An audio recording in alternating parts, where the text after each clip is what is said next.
Ito yung mahalagang setting sa mga messenger account natin na baka hindi nyo pa nasa-set up. So kung napanood nyo to ngayon at hindi nyo pa nasa-set up, ngayon pa lang i-set up nyo na to sa mga messenger account nyo. So dito sa messenger ninyo, makikita nyo may 3 lines or menu sa baba.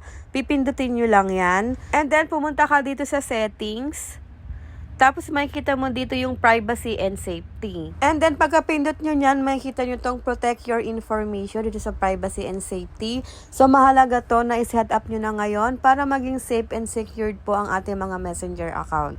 So para ma-set up, pipindutin nyo lang tong start. And then makikita nyo dito yung mga recommendation nila kung ano yung mga mahalagang i-set up natin. So sa akin dito, recommended yung review your contact info. So pipindutin lang natin kung ano yung recommended nila dito. So sa akin, pinapa-review nila yung contact info. So mahalaga to kasi mga Lodi Cakes, if ever na wala na kayong access sa mga dati yung cellphone number or email, pwede nyo i-update yan ngayon dito. Pwede kayong mag-add ng email or number para mare-recover nyo pa rin yung mga Facebook account ninyo gamit yung bagong number or email na i-add nyo dito sa contact info nyo. Makikita nyo naman dito kung ano yung gamit yung email and number dito sa Facebook ninyo. Ito yon. If ever na wala na kayong access dyan, pwede namang mag-add number kayo dito or add email. Pipinutin nyo lang dito.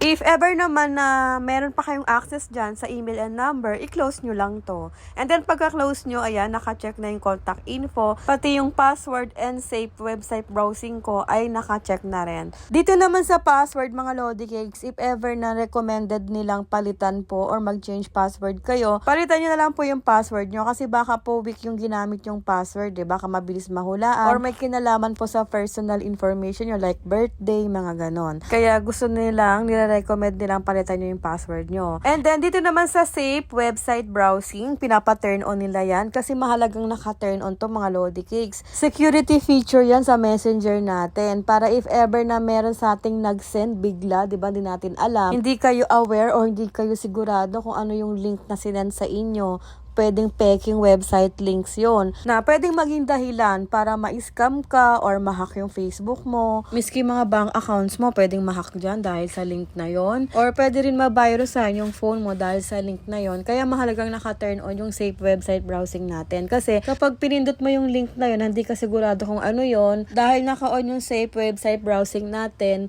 may magpa-pop up na message or makareceive ka ng warning na yung link na yon ay hindi safe. Kaya mahalagang naka-turn on tong safe website browsing natin sa Messenger.